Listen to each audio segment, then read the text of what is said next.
What happens when the most feared man in the company is publicly called arrogant, entitled, and emotionally blind by the one person he never truly saw? Claire Donovan was just a secretary, or at least that's what everyone thought. But behind her quiet presence was a woman who had once been a writer, a daughter holding her mother's hand through illness, and someone who had long since given up on being seen.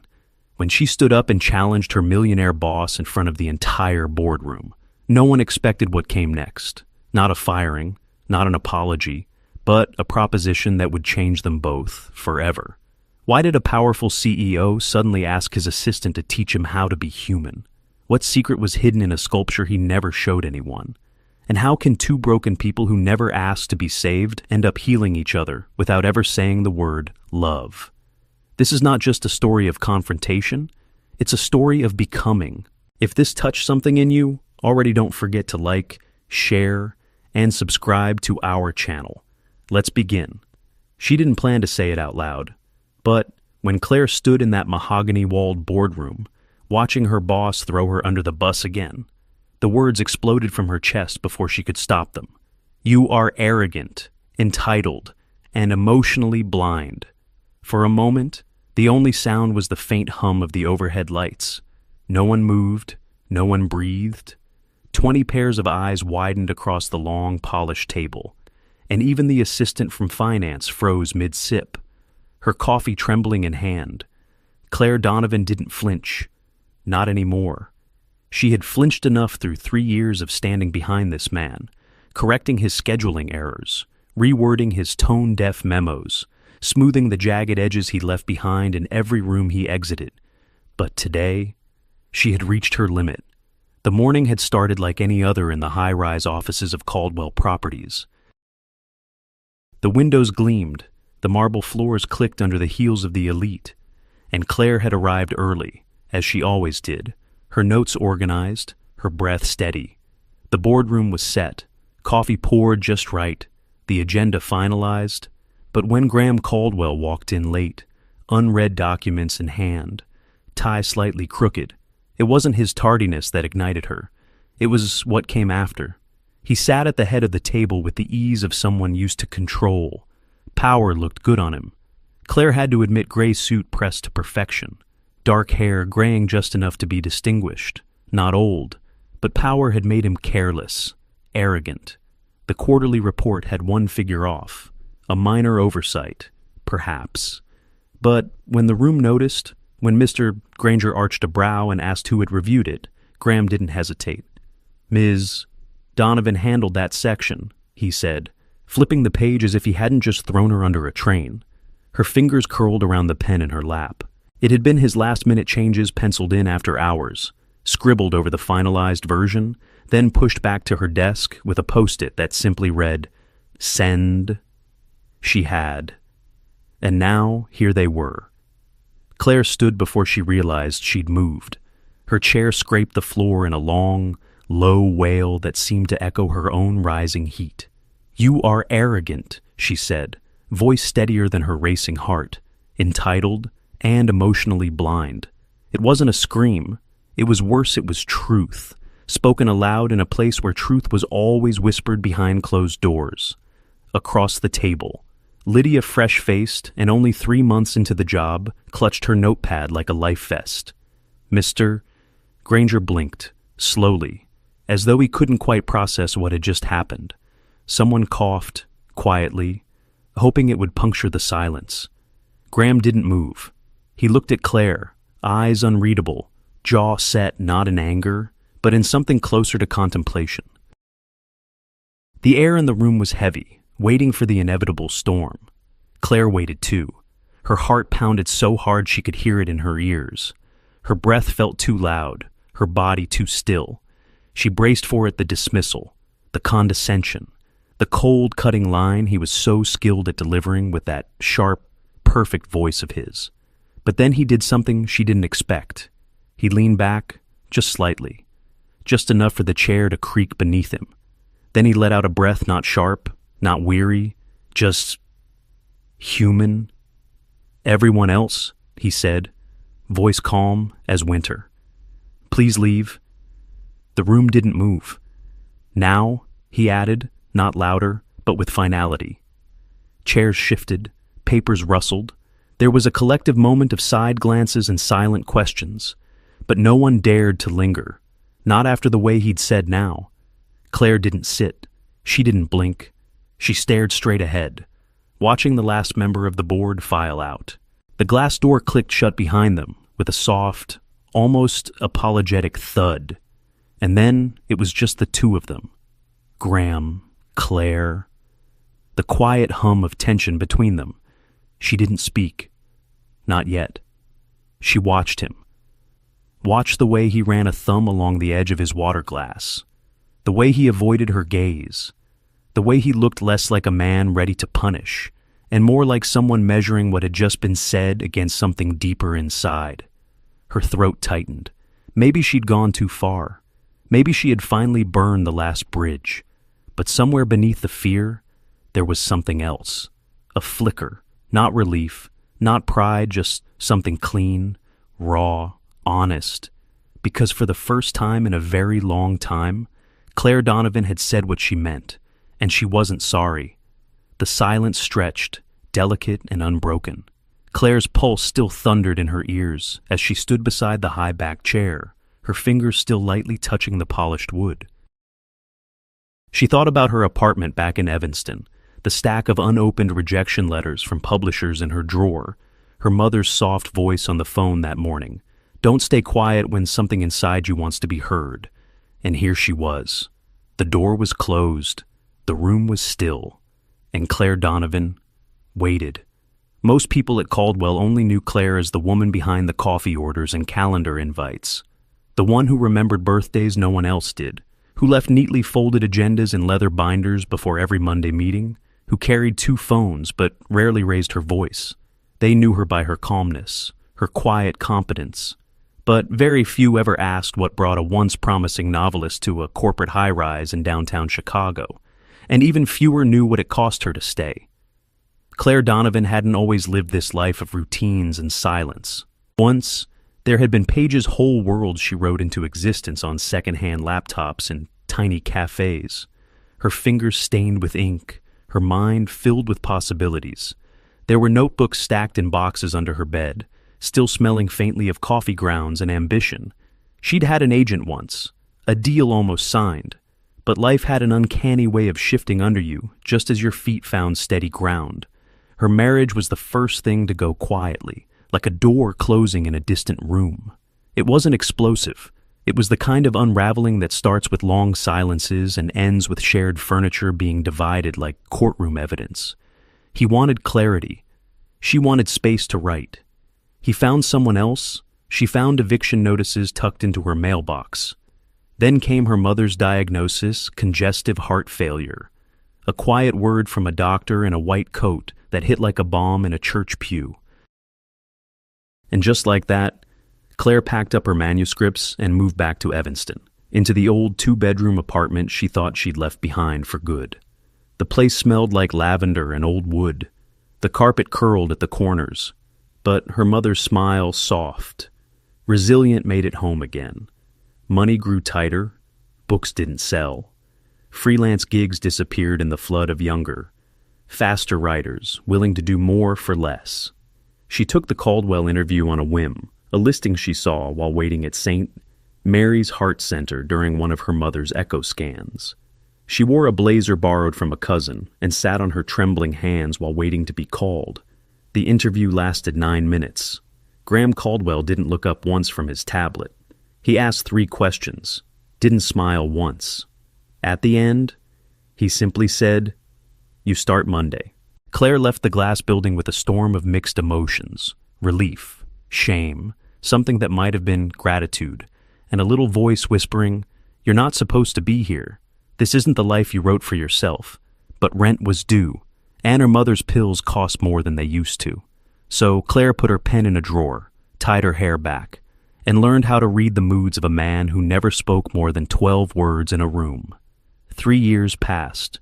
She became fluent in his silences, learned that, when Graham paused too long before replying, he wasn't thinking he was restraining, that he hated small talk, loved black coffee, and only read emails sent before 6 a.m. She covered his mistakes, rewrote his memos, scheduled his meetings around his moods, not his availability. She sent flowers to grieving employees under his name, drafted personal thank you notes he never saw, ensured birthdays were acknowledged because somewhere deep down, she believed that someone should be human in that place.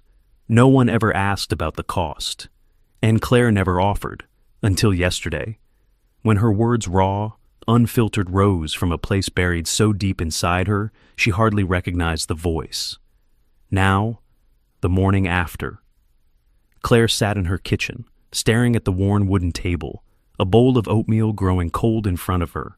The radio played softly in the background, a host talking about spring storms moving in from the west. Rain again, across the room. Her mother sat at the window, a blanket wrapped around her shoulders, watching cardinals gather at the feeder Claire had refilled before dawn. "You didn't sleep," her mother said gently. Claire shook her head, sipping lukewarm coffee. Her stomach turned at the thought of going into the office, at seeing him, at being seen, because now she wasn't just the calendar woman. She was the woman who spoke, the one who broke the rules. And though part of her felt exposed, stripped bare, and foolish, another part, a small, forgotten spark, felt something she hadn't felt in years. Free. "Do you regret it?" her mother asked without turning. Claire didn't answer right away. She thought of Graham's face after the outburst. Not angry, not amused, just quiet. Like he'd finally heard something that pierced the fog. "I don't know," she whispered, but in her heart, the answer was already taking shape. Later that morning, she packed a small lunch for her mother: chicken salad, fruit slices, a tiny container of lemon pudding, and wrote a note to remind the nurse about the 2P medication. Her bag was lighter than usual. She didn't bring the company laptop, just her notepad, a pen, and a printed copy of her resignation letter, folded neatly in her coat pocket. On the train ride in, she stared at the skyline. The city looked gray, reflective, like it was watching her back. She thought of the first time she walked through the revolving doors at Caldwell, shoulders squared, mouth tight, heart clenching with guilt. And she thought of Graham, of the way he'd looked at her after everyone left the room, not with rage, not with pity, but with something closer to respect, or maybe recognition. She remembered her first week on the job, when she'd brought him a coffee with a note decaf in the afternoons. "Per your blood pressure notes." He never said thank you, but the next day, he drank it anyway. That was their rhythm, wordless, efficient, distant, but maybe he had heard more than she thought. As the train pulled into the station, Claire closed her eyes for a moment. Her hands, always steady, trembled slightly as she stood. She wasn't sure if it was fear or clarity, but either way, she walked forward, toward the building, toward whatever would come next. And as she stepped through the glass doors of Caldwell Properties once again, resignation letter still in her pocket, she realized something she hadn't dared admit out loud. A part of her didn't want to leave. Not yet. Not before she found out what happened when the truth finally landed. Claire expected a pink slip. Instead, he handed her a contract. The elevator ride up to the 48th floor felt longer than usual, not because of the mechanical hum or the ever-so-slight creak of cables, but because she knew this was it, the end. No one stood up to Graham Caldwell in a boardroom and kept their job. She had reread her resignation letter 3 times the night before, tweaking phrases, softening edges, but now it was irrelevant. This wouldn't be a graceful exit. It would be one of those abrupt, no eye contact terminations where someone from HR stood nearby with a box. Still, she had shown up, no makeup, no armor. Just a pressed navy blouse and the calm determination of a woman who had nothing left to lose. His assistant wasn't at her desk. Strange. The hallway outside his office stretched long and sterile, each step echoing in her ears. As she approached the frosted glass doors, she caught her reflection, tired eyes, lips pressed together, hands clenched around the strap of her worn leather bag. The door was already ajar. She pushed it gently. Graham stood by the window, his back to her. The morning light poured in, framing him like a silhouette carved from stone. He didn't turn. "Close the door," he said. Claire obeyed. Silence sat between them for a few beats. The kind of silence that didn't fill space, it strained it, made the air heavier. Then he turned, slowly. In his hand was a folder, not her personnel file, not the pink slip she'd expected. A contract. He held it out to her across the room, like it weighed nothing. But her feet didn't move. "What is this?" she asked, her voice low, unsure. "A counteroffer," he said simply. She blinked. "To firing me." He didn't smile. "To losing you." Her eyes narrowed. She stepped forward cautiously, like someone approaching an animal that might bite. She took the folder, flipped it open, and froze. Her salary quadrupled. New title, human integration consultant. A clause giving her direct access to executive decisions. No NDA about internal memos. No gag order. Full agency. "You can't be serious," she said. "I am." Claire laughed once, short and bitter. "So, what? You want to pay me 4 times my salary to, what? Teach you how not to be a sociopath." He didn't flinch. "Something like that? I'm not a therapist. I didn't ask for one." "Then what are you asking for?" He paused. Honesty, unfiltered, repeatedly, consistently, loudly, if needed. Claire stared at him, stunned. This had to be a joke. But Graham Caldwell didn't do jokes. He walked to his desk, leaned his hip against it. "Yesterday, you said I was arrogant, entitled, and emotionally blind. I remember. I agree." She blinked. "You what I agree," he repeated. "And I can't afford to be anymore." Claire crossed her arms. "Why me?" He looked at her then. Truly looked, for the first time in a long while. "Because you're the only one who's ever told me the truth, and I didn't fire you for it. Yet. I'm not going to." She sat in the leather chair across from him without realizing it. Her hands trembled slightly as they gripped the folder. This wasn't real. It couldn't be. "You don't change people like this. Graham," she said quietly. "Not with contracts, not with raises." He nodded. "I know.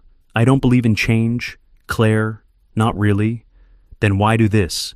He looked out the window again. "Because I want to see what happens if I let someone in who's not afraid of me." Those words landed heavier than she expected. Still, Claire's breath caught in her chest, her instinct screaming no.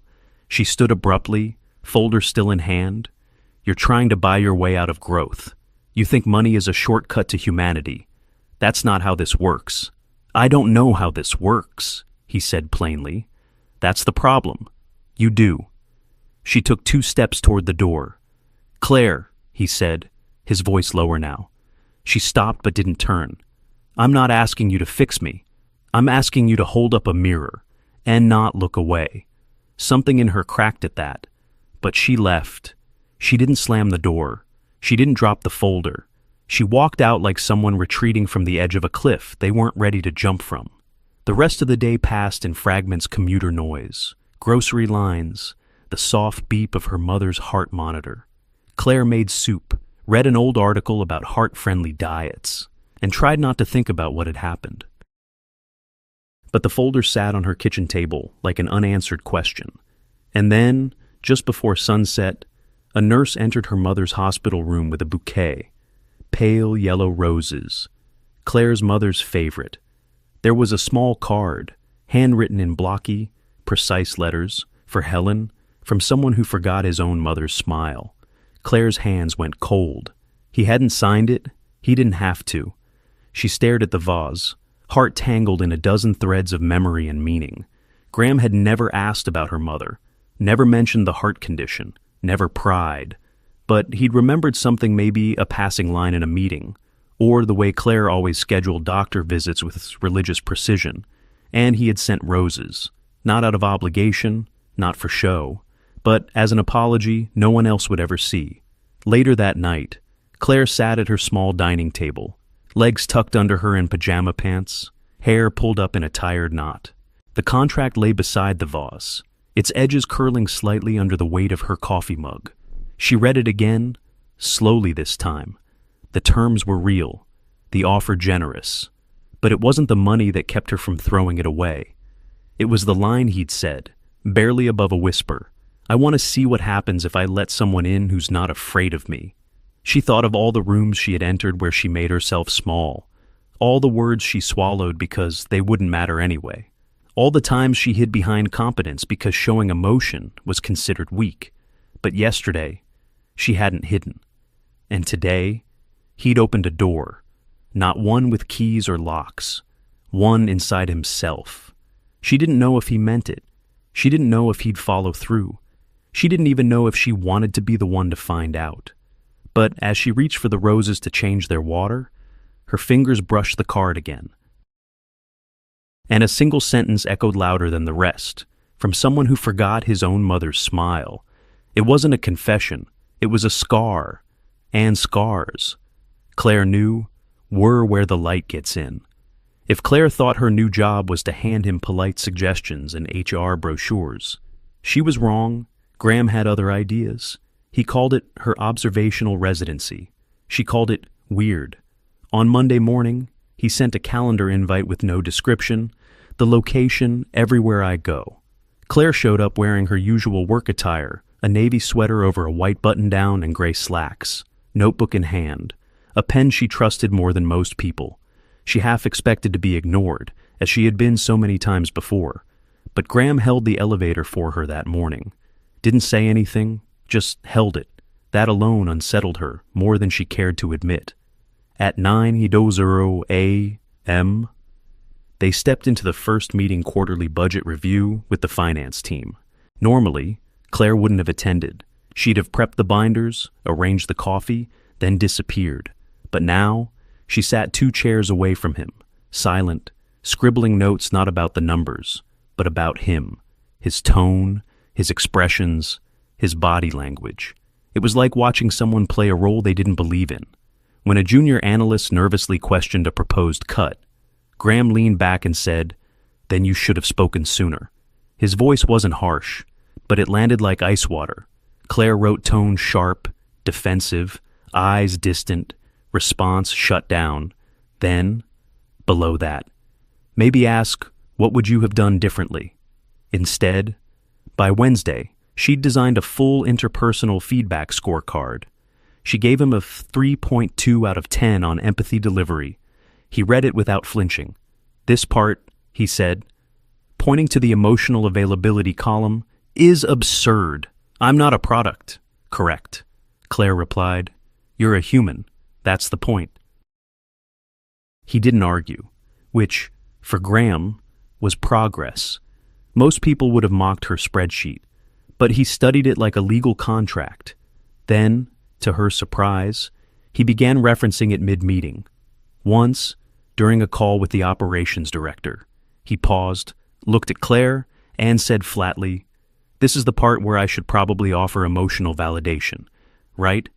Claire blinked. Yes. He turned back to the screen and said, "I hear your concerns. I understand this feels rushed." There was a beat of silence on the other end, then a stunned, "Thank you." Afterward, Claire gave him a 5.1, still failing, but improving. By Thursday, they had developed a rhythm. She followed him from meeting to meeting, sometimes in silence, sometimes offering short debriefs between elevators. She noticed things no one else had, the way he tapped his thumb when he was about to cut someone off, how he avoided direct eye contact when topics turned emotional, that he often clenched his jaw before dismissing something. And to her surprise, he noticed things too. "You were quieter with marketing today," he said once, out of nowhere. Claire looked up. "What do you mean you didn't interrupt? You always interrupt when you disagree." She raised an eyebrow. "Maybe I'm learning restraint. Or maybe you liked what they said." He walked off before she could respond. It was unsettling, this odd, quiet attention from a man she used to think was emotionally tone-deaf. Now, she wasn't so sure. Then came Friday. She stayed late, catching up on her own emails and prepping a few things for Monday. Most of the office had cleared out by 6, the hum of chatter replaced by distant cleaning crews and the soft buzz of vending machines. Claire had just zipped her laptop into her bag when she realized she'd left her phone charging in the break room 2 floors down. She sighed, stretched her back, and decided to swing by Graham's office to leave a printed copy of her behavioral notes, Week 1. As she approached his office, she noticed the door was cracked open slightly unusual for him. Graham didn't believe in casual accessibility. She paused. Inside, the lights were dimmed, save for the golden glow of a desk lamp. Graham sat not behind his desk, but in the armchair near the window, a sketch pad balanced on his knee. He was hunched forward, elbow resting on the arm of the chair, pencil gliding across the page with startling ease. Claire leaned closer, careful not to make noise. It wasn't a business chart. It wasn't a blueprint. It was a drawing of a hand slightly curled, fingers worn, veins delicately shaded, every line precise, every shadow placed with purpose. Beside it, half finished, was the outline of a woman's face not fully defined, but familiar. Claire's breath caught. She had never seen this side of him, not even a hint. There were no art pieces in his office, no sketches, no talk of museums or color palettes or form. But here he was, pencil dancing like a second language across the page. Then she noticed something else. Tucked under the sketch pad was a worn portfolio. Black leather, frayed edges. It looked old, reverent. She took a step back. The floor creaked slightly. Graham looked up. He didn't flinch, didn't hide the sketch. He just held her gaze. Neither of them spoke. Claire's heart thudded once hard and fast. He didn't explain, she didn't ask, but in that moment, something shifted. Not dramatically, not romantically, just quietly. The next morning, she found a sticky note left on her desk. In Graham's blocky handwriting, it read, "Don't grade Friday." That one was mine. She smiled, not because it was charming, but because it was real.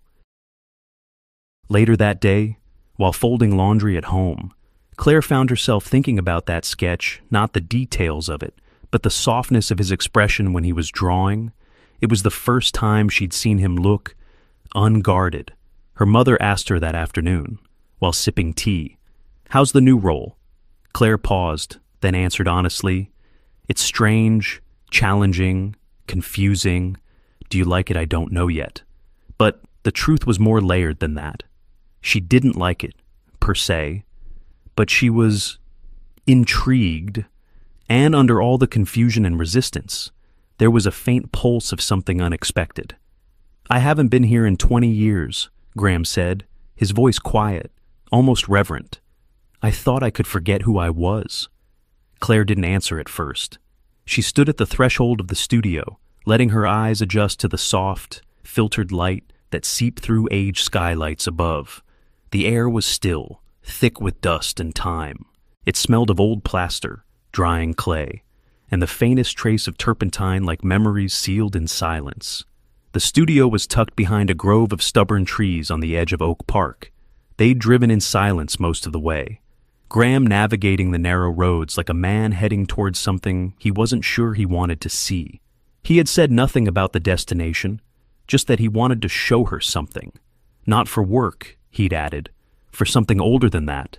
Now, inside, Claire could feel the weight of that something. The walls were lined with tall, narrow shelves, most of them covered in sheets. Sculpting tools, chisels, rasps. Mallets lay scattered across a long wooden work table, their metal edges dulled by disuse. A cracked stool leaned against the wall.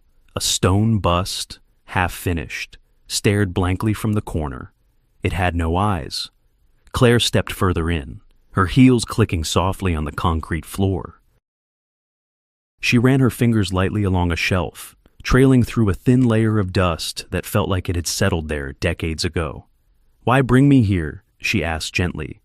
Graham stood near the far wall, facing a massive canvas draped in linen. He didn't look back, because you've seen too many versions of me that aren't real. He pulled the linen down in one motion. Underneath was a sculpture not quite complete, but unmistakably alive. Two figures, a child reaching up, a father kneeling, their hands almost touched. I never finished it, he said. Voice, even. I never knew how. Claire stared. The child's expression had been captured mid-hope, mouth slightly parted, eyes searching. But the father's face wasn't fully formed. It faded into texture, suggestion, not identity. She swallowed. It's beautiful. He nodded once. I used to think so. There was something in his posture, not shame exactly, but vulnerability. A kind of nakedness that couldn't be covered with power or money or suits. Claire turned, letting her gaze sweep over the space. In one corner sat a rusted cabinet, its doors ajar, revealing old sketchbooks and rolled-up plans. A dried vine curled near the window. Having grown in through a crack in the frame, the ceiling fan above them wobbled slightly, stirring motes of dust into lazy spirals. I didn't know you were an artist, she said, softer now. I'm not, he replied. I was a student who didn't finish. That's not the same. She turned to face him fully. What happened? He hesitated. Then my father happened. Claire said nothing, only waited. He called it a waste. Graham continued, walking slowly past the sculpture. Said I had 10 fingers and no time for fantasies. When I told him I was applying to RISD, he laughed. Told me if I wanted to starve in New York, sculpting meaningless stones. I could do it without his name, or his money. And you listened? I always did, he said, until I didn't.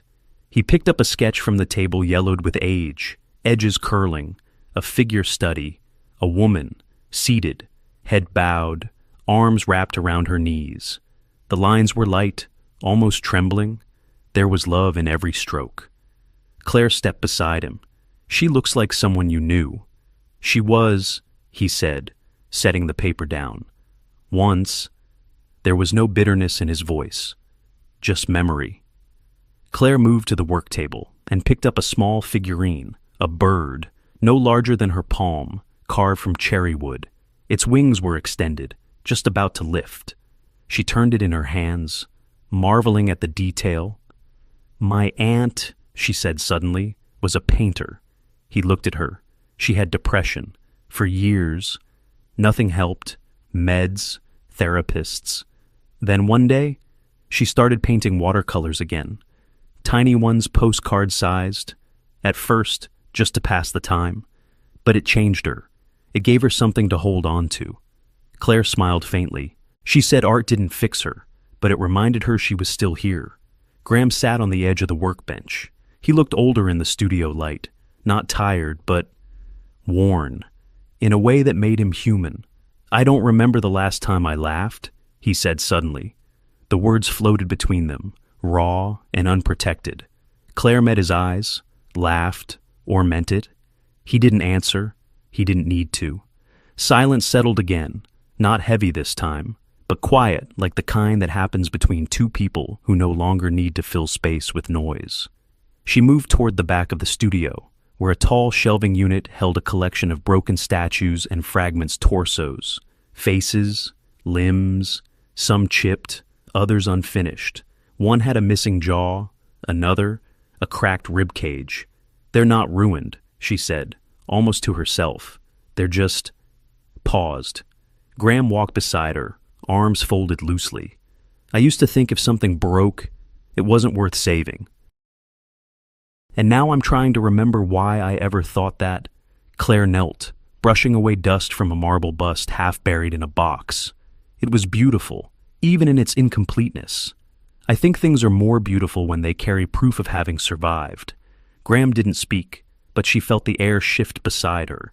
Then, as he turned toward another shelf, his elbow bumped a small pedestal. A plaster statue teetered once, twice, then crashed to the ground with a shatter. Claire gasped. Oh no. But when she turned, Graham was looking at the pile of broken plaster with a strange expression. And then, unexpectedly, he laughed. It wasn't loud, it wasn't perfect, but it was real. Claire blinked at him. You laughed, she said. I did, he replied, still chuckling. I forgot how loud it sounds. And suddenly, she was laughing too, not just at the statue or the absurdity of the moment, but at the weight that had just for one breathless second lifted off both their shoulders. When they finally stopped, Claire wiped a tear from her cheek and said, "Guess your emotional availability score just went up." He looked at her, that familiar half-smile returning. "Don't push it." They didn't speak much on the drive back. The silence wasn't awkward, it was thoughtful, full. As they neared the city limits, Claire glanced over at him. The streetlights painted soft streaks across his face, and for the first time since she'd known him, she realized Graham Caldwell was not made of stone. He was made of scars and sketches and stories never told. And maybe, just maybe, he hadn't brought her into his life to teach him how to be human. Maybe he'd brought her there, so they could both remember. They called it strategic restructuring, but Claire knew it for what it really was. A quiet way to say goodbye to hundreds of loyal workers. The boardroom had never felt colder. It wasn't the temperature, it was the way everyone sat with the same rigid posture, nodding at each other in practiced silence, like actors following an invisible script. Polished shoes tapped lightly against the mahogany floors. Coffee steamed, untouched. Eyes avoided confrontation, but not convenience. Claire sat in her usual chair, though it didn't feel like hers anymore. A heavy binder rested in her lap. She hadn't opened it yet. She didn't need to. She already knew what was inside. The proposal had been drafted quietly. A sale of underutilized divisions, they said. An agile downsizing. That word again, strategic. A decision to cut out the limbs of the company in order to save its heart. Except Claire knew those limbs had names, histories, birthdays, pension plans. She had organized retirement parties for some of them, sent condolence flowers to others after spouses passed. She remembered a man named Walter from facilities, who always wore a red tie on Mondays. Another named Evelyn who snuck her Christmas cookies each year, never store-bought, always homemade. 816 employees, gone. If the deal went through, and Graham had signed off in less than 10 minutes. She hadn't seen him that morning. The memo had come from the board itself. Claire was CC'd barely. She read it alone in the kitchenette, her fingers tightening around the mug as the words blurred together on the screen. They'd vote today. She wasn't technically supposed to be there. Her role didn't include executive sessions, but she came anyway. Graham said she was his mirror. Well, today. He could see exactly what he looked like. When Graham finally entered the room, the hum of conversation dimmed. His expression was unreadable, as always. But Claire watched closely. No tapping fingers, no shifting eyes, just that same businesslike stillness that once seemed like strength. Now it felt like absence. The chairman began. As discussed, the restructuring proposal has been reviewed and unanimously recommended by our financial advisors and legal team. Claire didn't hear the rest. Her eyes were fixed on Graham. He wasn't flipping through the packet. He already knew the numbers, knew the outcome. She waited for him to raise a question, to pause, to say something that showed he remembered what it meant to have a conscience. He said nothing. The chairman continued, "So, unless there are any objections, I believe we're ready to move forward with the vote." That's when Claire stood. No one moved, no one expected it. Her voice, when it came, was calm, but it cut like a scalpel. "You're voting to erase 816 lives." Every eye turned. Graham didn't. Claire took a step forward. "That's not a number. It's a history. You're laying off fathers, mothers, people who remember when Caldwell was run from a single floor above a shoe store on Lake Street." The CFO cleared her throat. "Ms. Donovan, with respect, this meeting is—" "I know what it is," Claire said, her voice rising slightly. "It's a rubber stamp for a decision already made. Finally." Graham looked at her. His face was unreadable, but his eyes there was something different. Not cold, not angry, just tired. "Claire," he said evenly, "this isn't your purview." She stared at him. "You made it mine." A beat of silence. Someone shifted awkwardly in a leather chair. The chairman glanced at his watch. Claire held the binder in both hands now, gripping it like a lifeline. Do you remember Sheila from maintenance? She's worked here since she was 19. She has 2 grandkids and takes the bus every day before sunrise. She'll be gone. Another pause. No severance for over 200 of them. She added, That's in the fine print.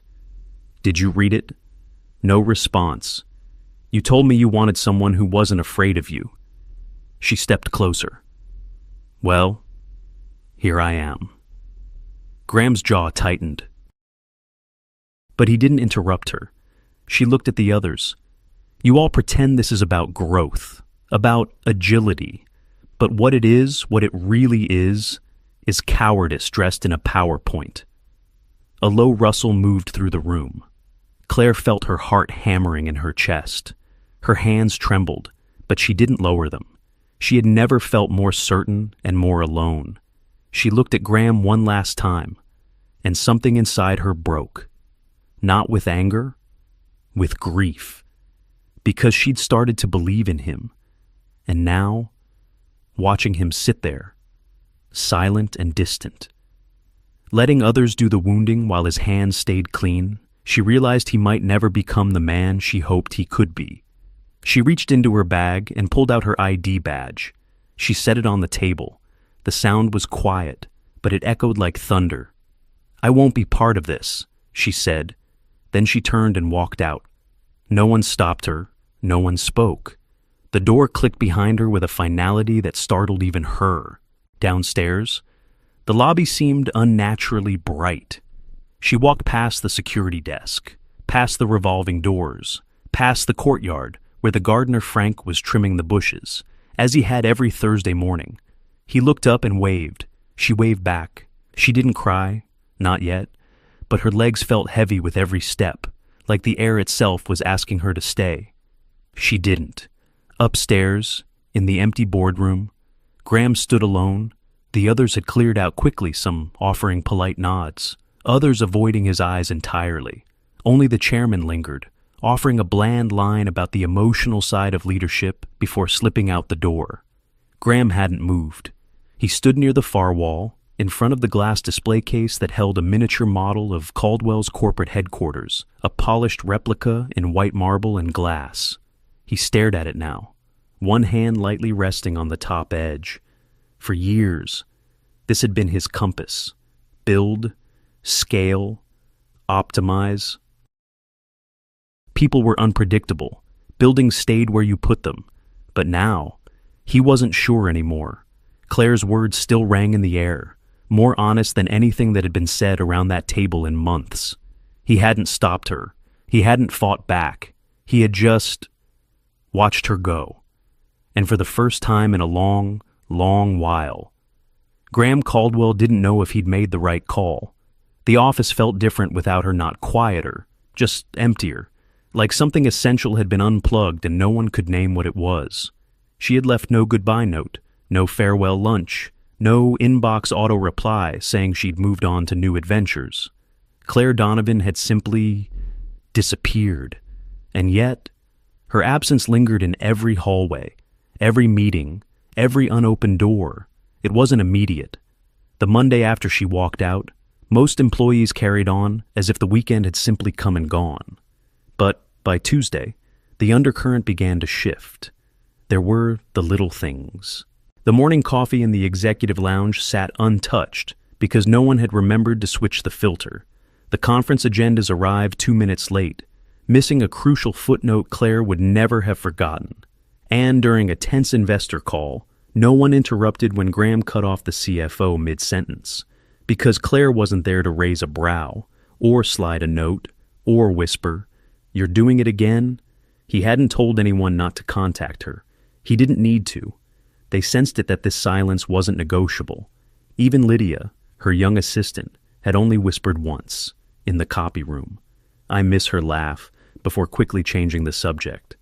The space Claire once occupied remained untouched. Her desk, cleared but not emptied, held small ghosts, a paperweight shaped like a quill, a half-used notebook, the faint scent of vanilla hand lotion still clinging to the air. Graham walked past it every morning, And every time, he slowed just slightly without realizing it. The board approved the restructuring deal. The layoffs began. Over 800 people. They left in waves, some quietly, some angrily, most with disbelief, trying to make sense of it all. Graham signed the notices with a hand that didn't shake, but his nights told a different story. He stopped sleeping. The penthouse, usually his sanctuary of silence and glass, became a prison of echoing thoughts. He tried sketching again, pulling out the worn portfolio Claire had once glimpsed. But the pencil refused to obey. His fingers hovered over the paper, unsure. The child he'd once drawn, the one reaching up, remained incomplete. The father figure beside him, faceless still. He would sit for hours under the dim light of his kitchen, staring at the sketch pad, waiting for the lines to return. They didn't. On Thursday, he did something no one expected. He went to the company cafeteria. For the first time in 6 years, no bodyguard, no assistant, just him. The room fell into an awkward hush when he entered. Some employees looked up with surprise. Others pretended not to notice. He ordered a turkey sandwich and black coffee, Claire's usual, and scanned the room. He found the corner booth near the windows, the one she always picked. She liked the view. She once said, something about the way the trees swayed in the breeze made her feel like the city hadn't won completely. He sat there, alone, and took one bite of the sandwich. It was bland, but he finished it anyway. He stayed long enough for people to grow uncomfortable. Then he stood, nodded at the janitor sweeping near the vending machines, an older man with kind eyes, and left. He didn't say a word, but word spread anyway. He sat where Claire used to sit. Someone whispered. He ordered her coffee. He looked tired. Back in his office that evening, he stared at the inbox blinking on his screen. Hundreds of unread emails, numbers, contracts, approvals. A new proposal for streamlining the remaining departments. But all he could see was a single line written in her old notebook. Left behind. Efficiency is hollow when it lacks empathy. He didn't remember her writing that, but he believed she had. He read it again, then closed the laptop and walked out. The city was damp that night, not rainy, just gray. Even the streetlights looked dimmer. He found himself driving, though he hadn't planned to. He took the long route through Evanston, passing the library, the flower shop Claire once mentioned. He didn't stop. He drove past her apartment building, but didn't park. He just looked up at the third-floor window where her light used to be on until late. It was dark now, like the rest of him. He returned home to silence. Even his dog, who had passed 2 years ago, felt like a presence now. He imagined the soft scratch of claws against the hardwood, the way the old Labrador used to rest his head on Graham's lap during storms. He had named him August. Claire never knew that. He sat on the edge of his bed and leaned forward, elbows on knees, palms over his eyes. The silence was no longer peaceful. It was punishment. The next day, he showed up at work in a navy sweater instead of a blazer, no tie. He didn't explain why. Meetings came and went. Numbers were thrown across screens. Someone joked about leaning into the disruption. Graham didn't laugh. At lunch, he stared out the 48th floor window, watching the clouds bunch like fists above the lake. His assistant brought in a new report. He didn't open it. By evening, he was back in his office alone. The lights dimmed, sketchbook untouched on the corner of the desk. He ran a hand over its leather cover, fingertips pausing at the worn corner. Then his email pinged. He ignored it. Then it pinged again and again. 3 in a row, all from the same sender, St. Mary's Heart Center. His stomach tightened. He opened the first message, subject emergency admission, Helen Donovan. Time, 7:14 p.m. Dear Mr. Caldwell, you were listed as an emergency contact for Ms. Helen Donovan. She was admitted this evening with acute arrhythmia. Immediate family has not yet been reached. Please call the hospital at your earliest convenience. The second email confirmed her condition had stabilized but required observation. The third had no words, just a scanned consent form for temporary medical decision rights. He stared at the screen. Claire had listed him. Not Lydia, not a neighbor, not a cousin. Him, even after everything, even after she left. She trusted him with her mother. The woman who once said, "You remind me of my late husband, too clever for your own good." Graham rose slowly, grabbing his coat from the hook, heart pounding. He didn't know what he'd say when he got there. He didn't even know if Claire would be in the room, but he knew without question he had to go. And for the first time in weeks, he hoped she'd still want him there. He didn't plan on staying. Just drop the flowers and go. But then he saw her curled on a plastic chair, face in her hands, and something in him broke open. The hallway smelled faintly of antiseptic and warm vinyl. Overhead lights buzzed quietly, casting a yellow glow across the tiled floor. It was late past visiting hours, but the cardiac wing allowed for exceptions. Nurses moved like shadows, soft-soled shoes barely making a sound. Graham stood at the edge of the corridor, bouquet in hand, suddenly unsure. Claire didn't notice him at first. She sat slouched forward, elbows resting on her knees, her fingers tangled in her hair. Her coat was draped over her lap like a blanket. A vending machine hummed beside her, and across from her, a frame print of a waterfall did its best to feel comforting. He could have turned around, left the flowers with the nurse, walked out as quietly as he'd come, but he didn't. Instead, he took a step, then another. The flowers were simple white tulips, her mother's favorite. Claire had mentioned it once, absent-mindedly, while arranging a desk calendar. He remembered. When she finally looked up, her eyes met his without surprise. Only exhaustion. She didn't speak, neither did he. He sat beside her, careful not to brush against her coat. The plastic seat creaked beneath his weight. He placed the flowers gently on the chair between them. Claire stared at them for a long moment. "She's asleep," she said finally, her voice dry, barely above a whisper. He nodded. Claire didn't look at him. They say she's stable, but they always say that before telling you she's not. Graham glanced at the closed double doors ahead. Room 302. The monitors inside blinked steadily, their soft rhythm muffled through the walls. He cleared his throat. "I didn't know where else to go." Claire gave a small, humorless laugh. "That makes two of us." The silence that followed wasn't awkward. It was gentle, tired. They sat like that for a while, not touching, not explaining, just breathing in sync with the quiet machines and their own uncertainty. Graham looked down at his hands, the fingers that once shaped marble, that signed deals, that gripped too many steering wheels and too many nights. "My mother died in a hospital like this," he said quietly.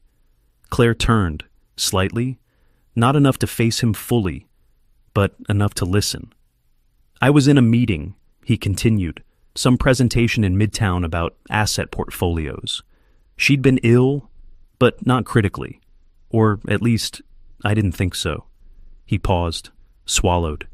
"They called twice. I ignored the first one, took the second because the room went on break. By the time I arrived, she was already gone. The hum of the hallway filled the space between them." "I didn't cry," he added, softer now. "Not then, not later." Claire didn't respond. She didn't ask why. She didn't need to. "But when I saw you tonight," he said, turning slightly toward her, "sitting here, looking like the whole world had taken from you and hadn't said sorry." He stopped. Something in his throat closed. Claire didn't move, but her breathing changed. A little sharper, a little slower. He let the silence come again, let it stretch without panic. Then she said, "I didn't leave because of the job." He waited. "I left because I couldn't stand the way you looked at me in that room, like you'd already accepted it. All of it. Like the cost didn't matter." He exhaled, long and quiet. "I thought I was protecting something bigger," he said, "but I forgot that people don't live inside quarterly reports." Claire finally looked at him fully.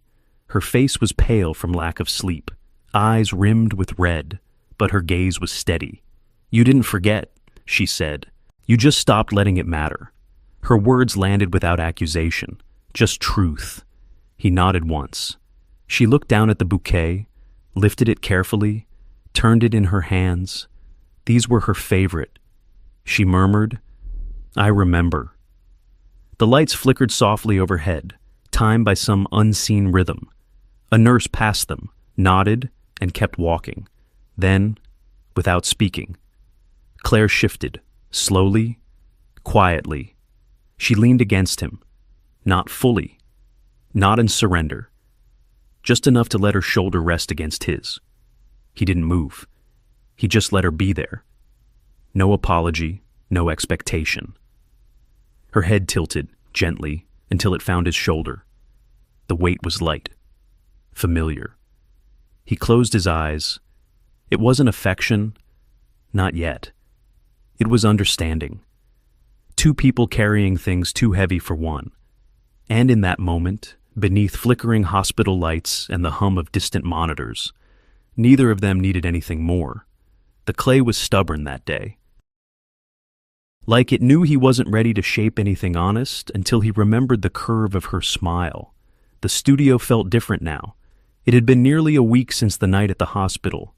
Claire hadn't called, she hadn't written. But that moment, the weight of her head gently resting on his shoulder, had followed Graham like a soft echo he couldn't shake. So, he returned to this place, to the dust and the quiet, to the cracked windows that let the wind sneak in and the scent of pine sap from the woods nearby. The light was pale and forgiving. The tools sat where he left them. The sculpture of the child and the faceless father still stood in the corner, watching silently. But today, Graham didn't look at them. Instead, he moved to a new table. He cleared it slowly, deliberately, brushing away bits of plaster with his sleeve. Then he took a block of untouched clay from the shelf, a heavy, cool mass, and set it in the center. He didn't know what he would make, only that he had to begin. At first, his hands forgot the rhythm. He pressed too hard. The clay resisted, cracked at the edges. He tried again, softer, more deliberate. He didn't reach for tools, only his fingers, thumbs smoothing along the ridges, palms curving into the clay's cold flesh, coaxing rather than commanding. No plans, no sketches, just memory, not even of her face, but of a feeling. That soft tilt of her head when she listened, the faint wrinkle between her brows when she challenged him, the way her mouth softened almost against her will when she watched someone being kind. He didn't try to capture Claire. That would have been dishonest. What emerged beneath his hands was a woman, yes, but undefined. No exact features, not even hair, just expression. The beginning of one. He worked through the night. Time slipped between breaths and the rhythm of pressure and release. He forgot to eat. Forgot the ache in his lower back. Only noticed the blood when it seeped from his thumb. He'd nicked it on a wire loop tool hours ago. He wrapped it loosely, kept going. When morning broke, it found him sitting on the floor. Clay streaked across his jeans, the beginnings of a jawline resting in his lap. Not yet smooth. Not yet right. He didn't speak to anyone that day, didn't check email, just returned at dusk, lit the single bulb hanging over the center table, and began again. By the third day, the bust had taken shape. The shoulders were slight, the neck slender, but strong. The mouth was tilted not in a smile exactly, but in the moment before one, that breath between hesitation and laughter. He ruined it 5 times. Each time, he scraped it away with the dull side of a wooden spatula. Each time, he started again. Not because it wasn't good enough, but because it wasn't true. On the 6th attempt, he let it be crooked, slightly off-center, as if the woman in the clay had just heard something unexpected and hadn't decided yet whether to be amused or angry. It reminded him of Claire, but not entirely. More like the version of her he'd never had the courage to see. The eyes were hardest. He avoided them for days, left them blank, smooth, like unopened doors. He told himself he was saving them for last. But the truth was simpler. He was afraid. Afraid of what he'd see. Afraid he'd get them wrong. Afraid he'd recognize in their depth what he'd spent years pretending didn't matter. On the 5th night, he finally gave in. He sat in silence, holding a damp cloth in one hand, fingers trembling with fatigue and something else he wouldn't name. He began with the left eye, small strokes, gentle pressure, letting the lids emerge before the shape, letting light and shadow guide the curve, then the right. As he worked, a memory returned uninvited. Claire, on a rainy Tuesday afternoon, handing him an umbrella after he barked at an intern for being late. She didn't say anything, just looked at him, long enough for him to feel it. He hadn't looked back, not then, now. His hands moved as if remembering for the first time. When the sculpture's eyes finally took form, he stepped back, just a few feet, and looked, not at the clay, but at himself, what he'd ignored, what he'd missed, what he'd allowed himself to become. It wasn't the sculpture that broke him, it was the eyes, soft, searching, disappointed, maybe, but not closed, not yet. Graham sat on the stool, hands covered in drying clay, and wept. No gasping, no shaking, just tears, quiet and sure, like rain finding its way home. He stayed in the studio 3 more days, sleeping on a worn cot near the back wall, heating instant soup in the microwave someone had left behind years ago, letting himself forget the company, the buildings, the board. And for the first time, he didn't feel like he was abandoning anything. He felt like he was arriving. The sculpture wasn't finished. He knew it would never be. But that didn't matter. It had done what it needed to. It had let him say things his mouth could not. It had given shape to what guilt had blurred. It had returned to him the only part of himself he'd missed, the one who still felt. On the 7th day, he stood beside the bust, wiped his hands with a rag, and whispered, "It's time."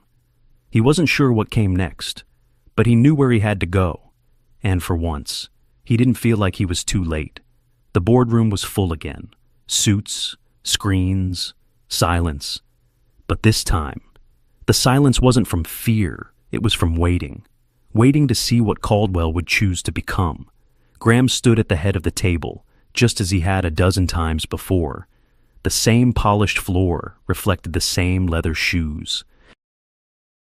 The walls still held their framed accolades, market expansions, skyline dominations, quarterly wins. But today, they didn't impress him. He no longer saw legacy in those frames.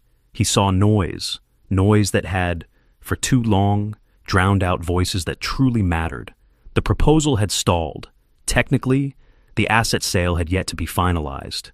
A few investors grew hesitant after public backlash trickled in. The media picked up whispers layoffs, internal unrest, an executive's mysterious departure. Still, the majority of the board was ready to move forward. That morning, Graham asked to reconvene. Some assumed it would be damage control. Instead, he brought a folder. Inside it were only 3 pages, and a letter. "I want to revisit the restructuring vote," Graham began, his voice calm but resolute. Chairs shifted, murmurs stirred. The CFO frowned. "We've already committed our position." "No," Graham looked directly at her. "We've drafted intentions. We haven't executed them." Mr. Granger, the eldest board member, cleared his throat. "What is this about?" Graham took a breath. Let it settle. "It's about who we're becoming," he said, "and whether that future includes the people who helped us build this company in the first place." The room fell still. He continued, "I want to withdraw the proposal to liquidate our legacy divisions. I want to reallocate capital to preserve jobs, especially those of employees who've been with us over a decade. I'm also proposing a new retention fund to protect tenured staff during future transitions." The CFO blinked. "That's not fiscally?" "It is," he interrupted. "If we stop treating people like line items and start treating them like the foundation they are." There was a pause, a long one. Then, Mr. Granger leaned forward. "You're asking us to abandon a deal worth $87 million based on sentiment." Graham didn't flinch. "I'm asking you to redefine value." The pushback came quickly. What about shareholder expectations? What precedent does this set? What if we lose investor confidence?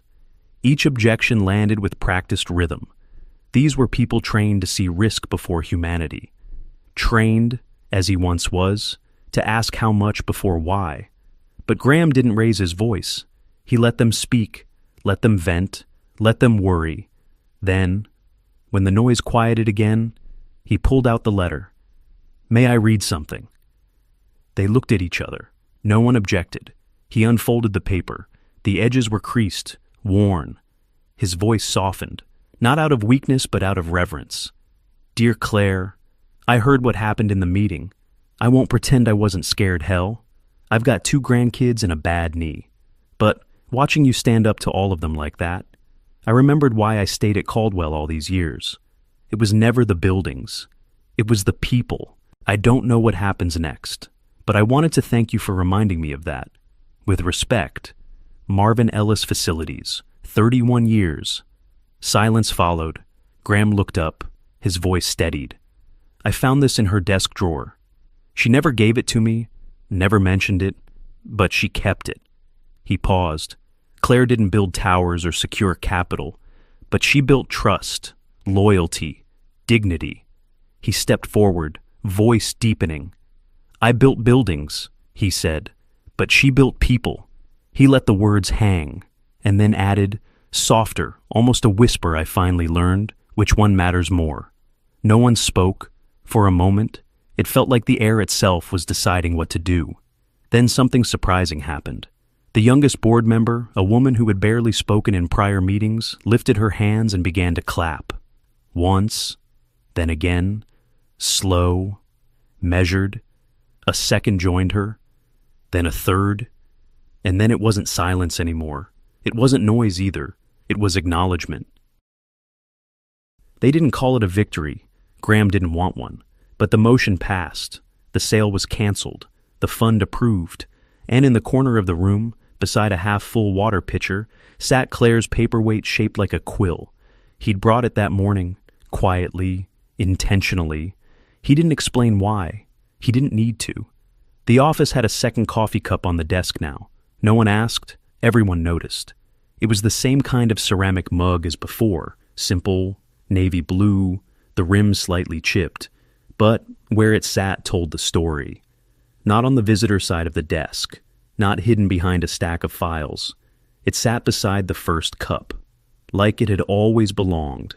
Claire's return to Caldwell wasn't accompanied by a press release or an internal memo full of buzzwords. There was no standing ovation in the lobby, no bouquet at her desk, just quiet eyes from those who remembered, and respectful nods from those who had hoped she'd come back. She walked through the 42nd floor with measured calm. No fear, no anger, just presence. Her nameplate now read, Claire Donovan Director, Human-Centered Communications. The title felt oddly right, not because it sounded impressive, but because it described something real, and she was done pretending otherwise.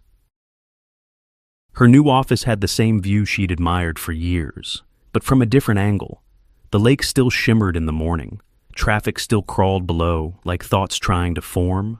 There were fresh folders on her desk, handwritten notes from the people she used to work beside. But what caught her attention was the folded slip of paper left on top of her notebook. It wasn't formal, it wasn't typed. It was Graham's handwriting. Stay. Not because you forgive me, but because you believe in what we're building. She didn't smile, not fully, but she did sit down and pour herself a cup of coffee. Lydia, her former assistant, popped her head in around 10. Her eyes widened and then softened. You kept the paperweight, she said. Claire glanced at the small quill-shaped object beside her laptop. She nodded. It's heavier than it looks. Lydia bit her lip, then added, We've missed you. Claire didn't reply, but her hand briefly touched Lydia's as she handed her a file. Sometimes, that's enough. They didn't talk about what happened that day. Not right away. Graham hadn't called since the night at the hospital. No text, no flowers, only the letter to the boardroom. And now this quiet invitation. It was better that way. Words only mean something when they come after silence. Around noon, he knocked once on the frame of her door. No fanfare.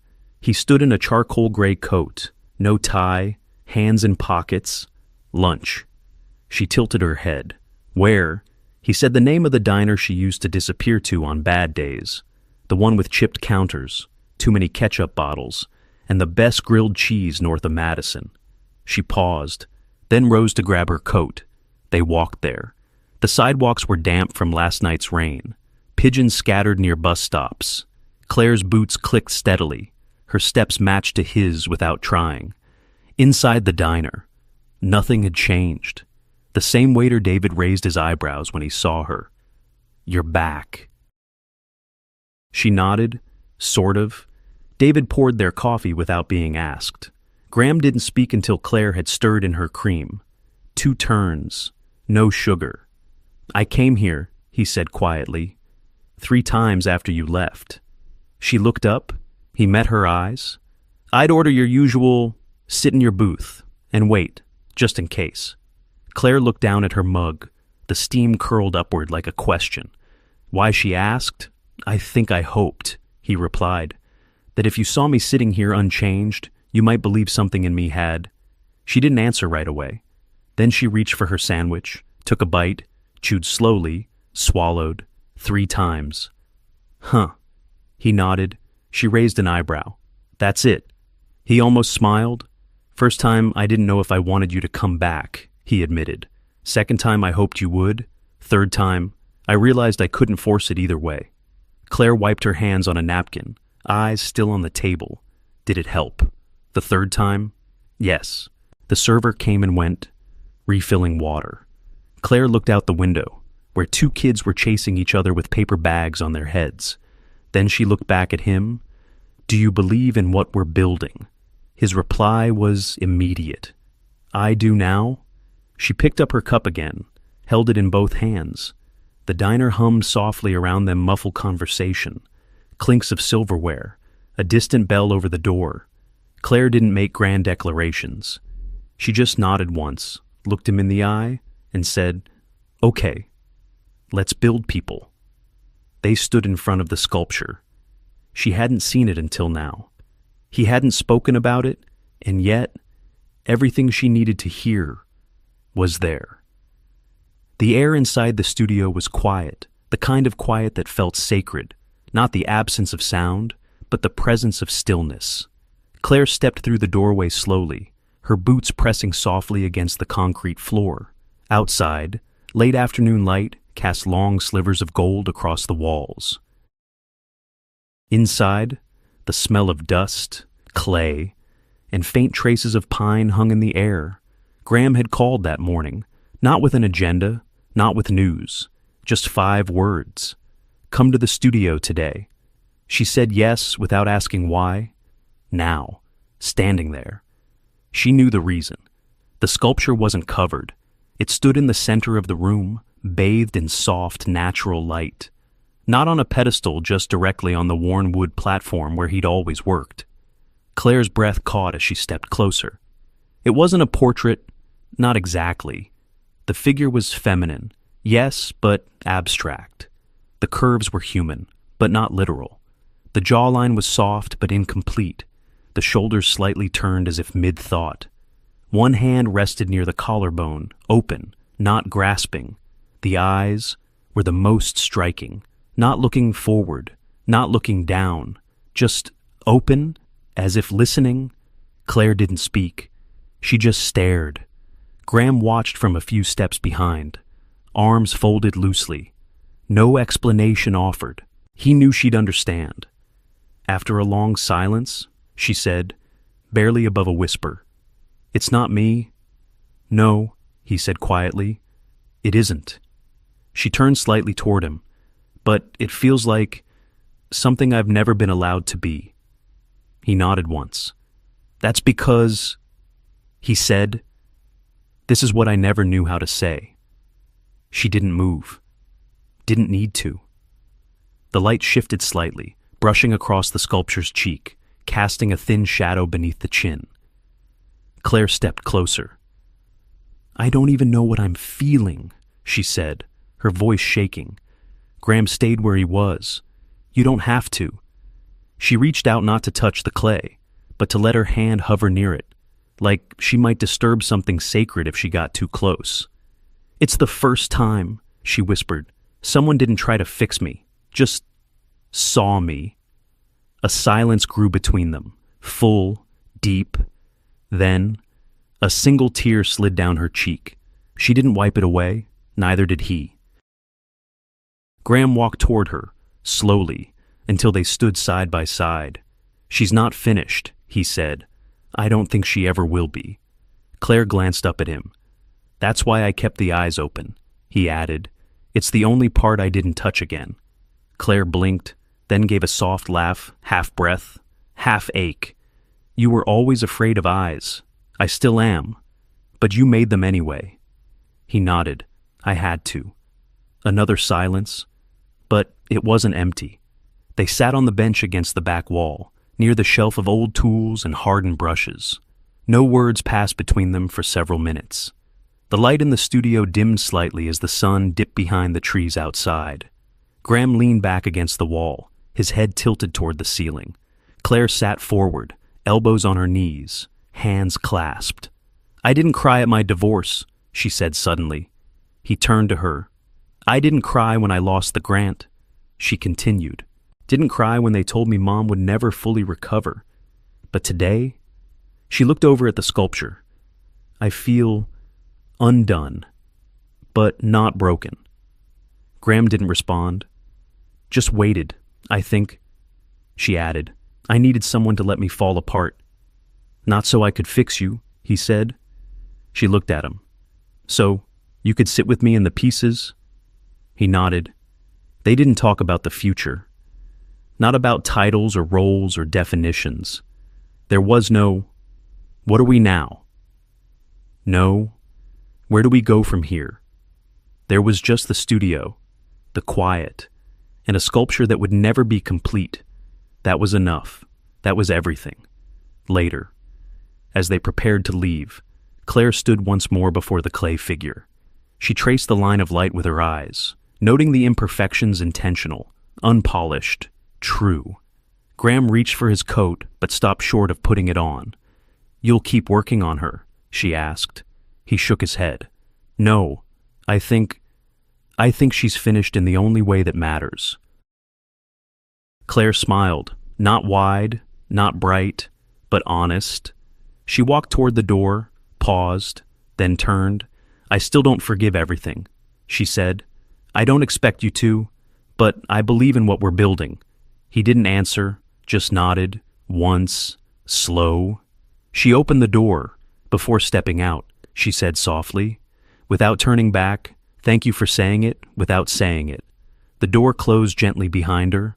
Inside, Graham stood alone with the sculpture, and for the first time in a long time, he didn't feel alone at all.